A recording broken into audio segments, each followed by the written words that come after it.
Tamil bookshelf never stop learning.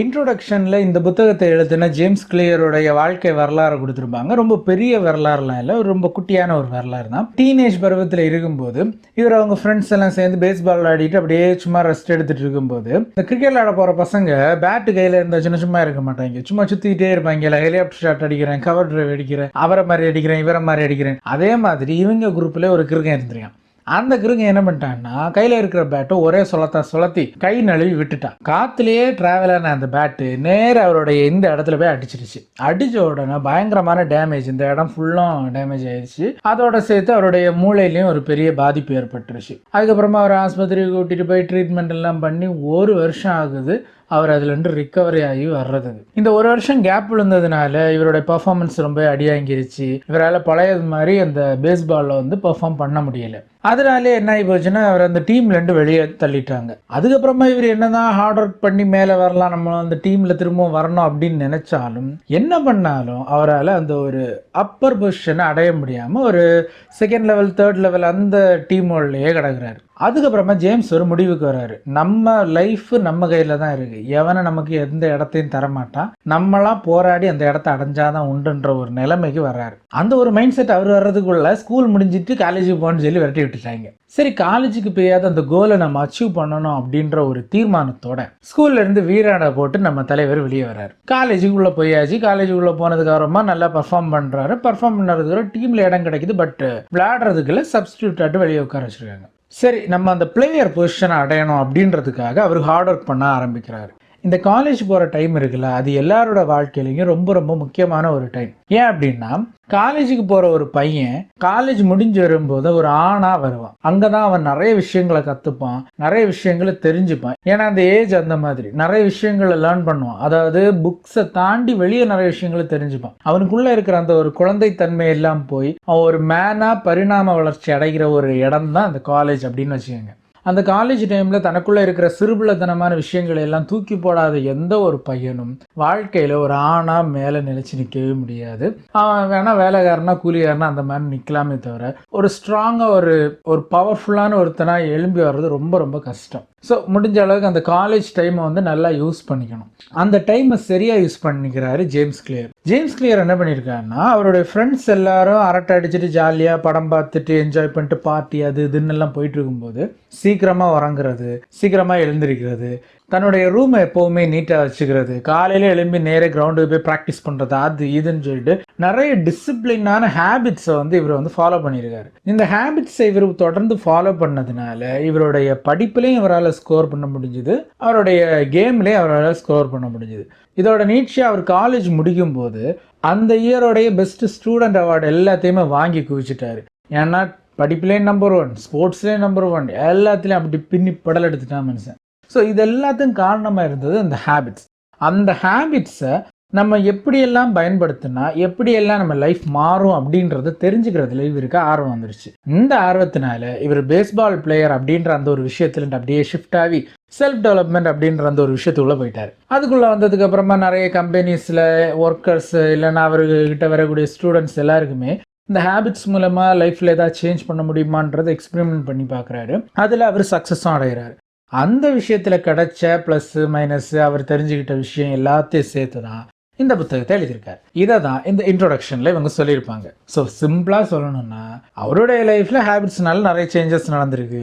அதை அவர்கிட்ட coaching வந்தவங்க கிட்டேயும் அவர் செஞ்சு பார்த்து அதுலேயும் சக்ஸஸ் அடைஞ்சிருக்காரு. இப்போ அந்த டெக்னிக் எல்லாத்தையுமே தூக்கிட்டு வந்து நம்ம தலையில் இந்த புக்கு மூலமாக போட்டு நம்மளுடைய வாழ்க்கையும் சேஞ்ச் பண்ண முடியுமான்னு அவர் ட்ரை பண்ண போகிறாரு. அது என்னென்ன டெக்னிக்ஸ்ன்றதெல்லாம் இனிமேல் நம்ம பார்க்க போகிறோம். இதான் கதை சுருக்கம்.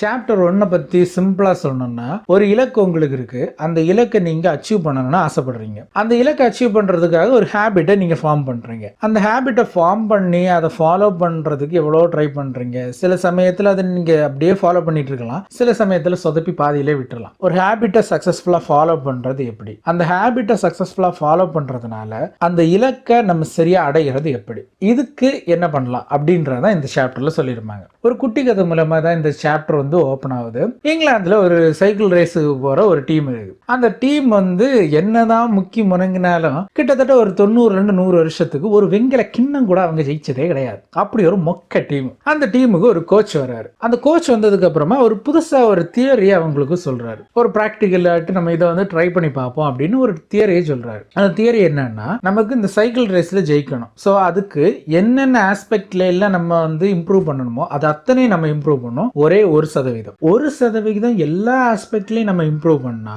அந்த எல்லா 1% சேரும்போது பெரிய அளவில் ஒரு மாற்றத்தை நம்மளால பார்க்க முடியும் அப்படின்றது அவருடைய தியரி. அந்த தியரியை முன்னாடி வச்சு அவங்க யூஸ் பண்ற ட்ரெஸ், சைக்கிள் இருக்கிற வீலு, சைக்கிள் இருக்கிற செயின், அவங்க வலிச்சா யூஸ் பண்ற ஆயின்மெண்ட் வரைக்கும் எல்லா விஷயத்தையுமே 1% இம்ப்ரூவ் பண்றதுக்கு ட்ரை பண்றாரு. இப்படி அவர் 1% கொஞ்சம் கொஞ்சமா இம்ப்ரூவ் பண்ணி 5 வருஷம் அவங்களுக்கு கோச்சிங் நடக்குது. அடுத்து ஒரு 10-15 வருஷத்துக்கு இருக்கிற எல்லா ரேஸ்லயும் இவங்க புது புது சாதனைகளை படைக்கிறாங்க. இதுக்கு எல்லாத்துக்குமே காரணமா இருந்தது அவங்க அன்னைக்கு பண்ண அந்த 1% இம்ப்ரூவ்மெண்ட். ஸோ இது எப்படி நம்மளுடைய லைஃபுக்கு ஹெல்ப் பண்ணும் அப்படின்னு கேட்டீங்கன்னா, இப்போ சிம்பிளா சொன்னோம்னா, இப்போ வெயிட் லாஸ் பண்றது உங்களுடைய கோலா இருக்கலாம். என்னுடைய கோலா இருந்துச்சு, நானும் ட்ரை பண்ணி நிறைய தடவை சொதப்பி விட்டுட்டேன். இனி மறுபடியும் ஸ்டார்ட் பண்ணுவோம். இந்த புக் படிச்சதுக்கு அப்புறம் ஒரு இன்ட்ரெஸ்ட் இருக்கு, பார்ப்போம். ஸோ வெயிட் லாஸ் பண்றது இப்போ நம்மளுடைய கோல் அப்படின்னு வச்சுக்கலாம். வெயிட் லாஸ் பொறுத்த வரைக்கும் 3 விஷயம் தான் மெயின். ஒன்று டயட்டு, ரெண்டாவது எக்ஸசைஸ், மூணாவது sleep. So energy, physical activity, recovery. இந்த 3 தான் ரொம்ப ரொம்ப முக்கியமானது. இந்த சாப்பாடுல 1% நம்ம கொடுக்கக்கூடிய இம்ப்ரூவ்மெண்ட் என்னன்னா, ஜங்க் ஃபுட்ஸ் அவாய்ட் பண்றது. இப்போ ஒரு நாளைக்கு அப்பப்ப சின்ன சின்ன ஸ்நாக்ஸ் சாப்பிட்டுட்டே இருப்பீங்க அப்படின்னா, ஏதாவது ஒரு டைம் இப்போ மார்னிங் வந்து அந்த ஸ்நாக்ஸ் அவாய்ட் பண்றதுக்கு ட்ரை பண்ணுங்க. அது கொஞ்சம் பழகுனதுக்கு அப்புறமா மதியத்துக்கும் சேர்த்து அந்த ஜங்க் ஃபுட்ஸை வந்து அவாய்ட் பண்றதுக்கு ட்ரை பண்ணுங்க. இதுவும் பழகுனதுக்கு அப்புறமா நைட்டும் அதை வந்து அவாய்ட் பண்றதுக்கு ட்ரை பண்ணிட்டா உங்களோட டெய்லி ரொட்டீன்ல இருந்து ஜங்க் ஃபுட்ஸை நீங்க வெளியே தூக்கி போட்டுடலாம். ஸோ இதுதான் அந்த பேசிக் ரொட்டீன். 1% சின்ன சின்னதாக அதை வந்து கட் பண்ணுறதுக்கு ட்ரை பண்ணணும். ஸோ இது வந்து டயட்டுக்கு. இப்போ அதே மாதிரி வெயிட் லாஸில் இருக்கக்கூடிய ரெண்டாவது ஆஸ்பெக்ட் என்னன்னு பார்த்தீங்கன்னா எக்ஸசைஸ். ஒரு நாளைக்கு 1% எக்ஸசைஸ், அதாவது ஒரு 10 நிமிஷம் எக்ஸசைஸ் பண்ணால் போதும். அட்லீஸ்ட் 1 நிமிஷம், அட்லீஸ்ட் 1 ரெப் அப்படின்ற மாதிரி சின்னதாக ஒரு ஸ்டெப் எடுத்து வச்சு ஸ்டார்ட் பண்ணாலே போதும். அடுத்தடுத்து போக உங்களுக்கே இல்லை என்னால் இன்னும் பண்ண முடியுமே, ஒரு ரெப் கூட எடுப்போம் அப்படின்னு சொல்லிட்டு உங்களை நீங்களே மோட்டிவேட் பண்ண ஆரம்பிச்சுப்பீங்க. அதுக்கப்புறமா அது ஒரு ஹேபிட்டாக ஃபார்ம் ஆயிரும். அதுக்கப்புறம் நீங்களே நிறுத்த நினைச்சாலும் நிறுத்த முடியாம டெய்லி நீங்க தொடர்ந்து பண்ணிட்டு இருப்பீங்க. சோ இது வந்து பிசிக்கல் ஆக்டிவிட்டிக்கு 1% நம்ம இம்ப்ரூவ் பண்றதுனால வரக்கூடிய மாற்றம். அடுத்து ஸ்லீப். டெய்லி 1 மணிக்கு உறங்கி 6 மணிக்கு எழும்பிடுவீங்க.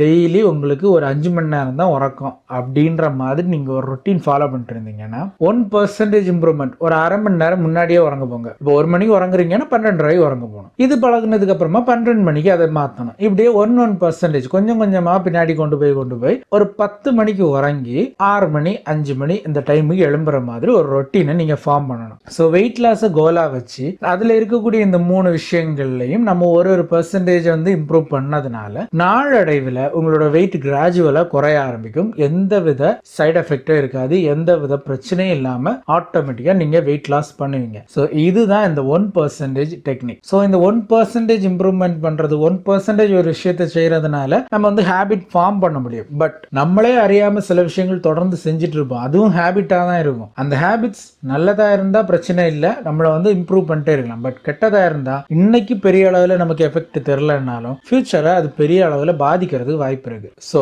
நம்ம நல்ல விஷயத்த ஃபாலோ பண்றோமா இல்ல கெட்ட விஷயத்துக்கு அடிக்ட் ஆகி இருக்கோமா அப்படின்றத பார்த்து தான் ஒவ்வொரு விஷயத்தையும் நம்ம லைஃப்ல ரொட்டீனா நம்ம திரும்ப திரும்ப செய்யணும். இது ரொம்ப ரொம்ப முக்கியமான ஒரு விஷயம். இப்படி இந்த இருமுனை கத்தியா இருக்கக்கூடிய இந்த ஹேபிட்ஸ்ல நல்ல ஹேபிட்ஸை எப்படி நம்ம லைஃப்ல கொஞ்சம் கொஞ்சமாக இம்ப்ரூவ் பண்ணி அதை வந்து ஒரு பெர்மனன்ட் ஹேபிட்டாக மாற்றலாம், புதிய ஹேபிட்டை எப்படி உள்ள கொண்டு வரலாம், இருக்கிற மோசமான ஹேபிட்டை எப்படி நம்ம லைஃப்ல இருந்து விளக்கலாம், அதை எப்படி பண்ணலாம் அப்படின்ற டெக்னிக்ஸ் எல்லாத்தையும் தான் இனி வரக்கூடிய சாப்டர்ல கொஞ்சம் கொஞ்சமாக நம்ம ஆத்தர் நமக்கு சொல்லித்தர போறாரு. அதை நான் உங்களுக்கு எனக்கு புரிஞ்ச மாதிரி சொல்லித்தர போறேன். அதுக்கு முன்னாடி இந்த வீடியோ பிடிச்சிருந்துச்சுன்னா லைக் பண்ணுங்க, சேனலை சப்ஸ்கிரைப் பண்ணுங்க, அப்படியே அந்த பெல் ஐக்கான டிங்னு தட்டி விட்டுருங்க. இனி நம்ம கண்டினியூ பண்ணுவோம்.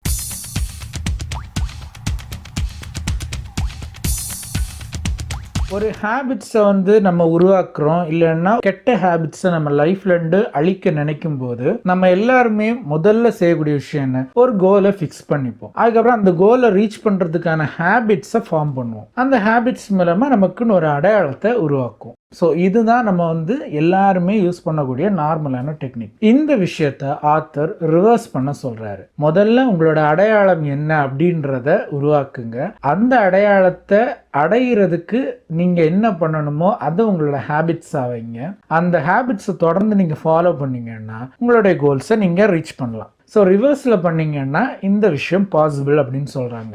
ஏன் நான் கோலை முதல்ல வச்சுட்டு அடையாளத்தை கடைசியாக வைக்கக்கூடாது அப்படின்ற கேள்வி எனக்கு வந்துச்சு. அதுக்கு ஆத்தர் சொல்லக்கூடிய ஒரு விஷயம் என்னன்னா, இப்போ நீங்கள் ஸ்மோக்கிங்கை நிறுத்தணும் அப்படின்ற ஒரு கோலோட இருக்கீங்க. இப்போ நீங்கள் ஒரு கடையில் நிற்கிறீங்க, உங்கள் ஃப்ரெண்ட் வந்து ஸ்மோக் பண்ணுறேன்னு கேட்குறான். நீங்கள் அந்த இடத்துல ஸ்மோக் பண்ணுறது நிறுத்திட்டேன் அப்படின்னு சொல்லும்போது உங்களை சார்ந்து நீங்கள் வச்சிருக்கிறது நான் ஸ்மோக் பண்ணிட்டு இருந்தவன் இப்போதைக்கு நிறுத்தி வச்சிருக்கேன் அப்படின்ற அந்த ஒரு அடையாளத்தை தான் நீங்கள் திரும்ப திரும்ப சொல்லிட்டு இருக்கீங்க, மற்றவங்களுக்கும் சொல்கிறீங்க. ஸோ அந்த ஹேபிட்டை நீங்கள் என்னதான் ஃபார்ம் பண்ணாலும் உங்களுடைய உள்மனசுக்கு தெரியும் நீங்கள் ஒரு செயின் ஸ்மோக்கர் அப்படின்றது, மற்றவங்களுக்கும் தெரியும் நீங்கள் ஒரு செயின் ஸ்மோக்கர் அப்படின்றது. ஸோ இப்படியே இருக்கும்போது ஒரு நாள் அடைவில் கொஞ்ச நாள் கழியும் போது உங்களால் அந்த கோலை ஃபாலோ பண்ணவே முடியாது. எப்படா அதை வலிப்போம் அப்படின்ற மாதிரியே மைண்டு போயிட்டே இருக்கும். அதனால அந்த ட்ராக்ல நீங்கள் போகிறத விட ரிவர்ஸ் பண்ணுங்க. இப்போ நீங்க ஸ்மோக்கிங்கை நிறுத்தணும்னு நினைக்கக்கூடிய ஒரு நபரா இருந்தீங்கன்னா, ஸ்மோக்கிங் நான் நிறுத்திட்டேன் அப்படின்னு சொல்றதுக்கு பதிலா நான் ஸ்மோக் பண்ண மாட்டேன், உங்களுக்கு தேவையான அடையாளம் அதுதான். இதுக்கு முன்னாடி நான் செயின் ஸ்மோக்கர் அப்படின்ற ஒரு அடையாளத்தோட இருந்தேன், இனிமே என்னுடைய அடையாளம் ஸ்மோக் பண்ணாத ஒருத்தன் அப்படின்ற அந்த ஒரு அடையாளத்தை உருவாக்கணும். ஸோ யார் கேட்டாலும் நான் ஸ்மோக் பண்ண மாட்டேன்னு சொல்லணும். ஸோ அந்த இடத்துல உங்களுக்கு நீங்களே ஒரு அடையாளத்தை உருவாக்குறீங்க. இப்போ அந்த அடையாளத்தை அடையிறதுக்கு நீங்கள் எந்த ஹேபிட்டை ஃபாலோ பண்ணணும்? ஸ்மோக் பண்ணக்கூடாது. இப்போ ஸ்மோக் பண்ண மாட்டேன் அப்படின்னு நீங்கள் ஒவ்வொரு ஆள்கிட்டையும் சொல்லும்போது உங்களால் டக்குன்னு அந்த ஸ்மோக்கிங் கிட்ட போக முடியாது. ஏன்னா நீங்கள் உங்களுக்கு நீங்களே சொல்லிட்டீங்க நான் ஸ்மோக் பண்ண மாட்டேன். அதுக்கப்புறம் நீங்கள் அதை தொடக்க போனீங்கன்னா உங்கள் மனசாட்சி குத்தும்.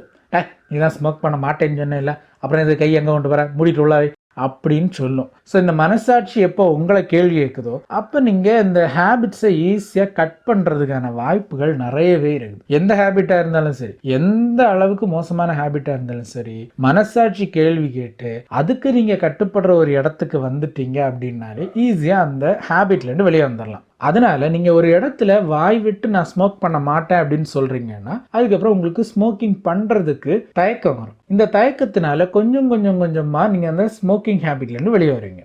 ஸ்மோக்கிங் ஹேபிட்லேருந்து நீங்கள் வெளியே வந்ததுக்கப்புறமா உங்களை சுற்றி இருக்கிறவங்க கிட்டையும் இவர் ஸ்மோக் பண்ண மாட்டார் அப்படின்ற அடையாளத்தை ரிஜிஸ்டர் பண்ணிடுவீங்க. ஸோ இது என்னைக்கு நடக்குதோ அன்னைக்கு நீங்கள் உங்கள் கோலான அந்த ஸ்மோக்கிங் ஹேபிட்டை நிறுத்தணும் அப்படின்ற அந்த கோலை நீங்கள் ரீச் பண்ணியிருப்பீங்க. ஸோ இதுதான் பேசிக்காக அவர் சொல்லக்கூடிய விஷயம். நீங்கள் கோலை முன்னாடி வச்சு ஓடினீங்கன்னா உங்களால் நிறைய தூரம் ஓட முடியாது. கண்டிப்பாக பாதியில் எங்கேயா ஒரு இடத்துல ஸ்ட்ரக் ஆகி நின்றுவீங்க. ஸோ உங்களோட அடையாளத்தை முதல்ல பில்டு பண்ணுங்கள். அந்த அடையாளத்தை உங்களுக்கு தரக்கூடிய ஹேபிட்டை பில்டு பண்ணுங்கள். அந்த ஹேபிட்டை நீங்கள் சரியாக பில்டு பண்ணி உங்களை சுற்றி இருக்கிறவங்க எல்லாம் இவன் சொன்ன அடையாளம் தான் இவனுடைய அடையாளம்னு என்னைக்கு ஏற்றுக்கிறாங்களோ அந்த டைம் உங்களுடைய கோலை நீங்கள் ரீச் பண்ண டைமாக இருக்கும். ஸோ இதை தான் ஆத்தர் நமக்கு இந்த சாப்டர் மூலமாக சொல்கிறாரு. ஸ்மோக்கிங் ஹேபிட் மாதிரி ஒரு கெட்ட பழக்கத்தை நிறுத்துறதுக்கு இப்படி யூஸ் பண்ணலாம். இப்போ வந்து ஃபிட்னஸ்ன்ற ஒரு நல்ல கோல் நம்ம மனசுக்குள்ளே இருக்குது அப்படின்னா நீங்கள் பண்ண வேண்டியது முதல்ல அடையாளத்தை க்ரியேட் பண்ணணும். உங்களுக்கு நீங்களே கொடுத்துக்க வேண்டிய அடையாளம், நான் ரொம்ப எனர்ஜெட்டிக்கானவன்,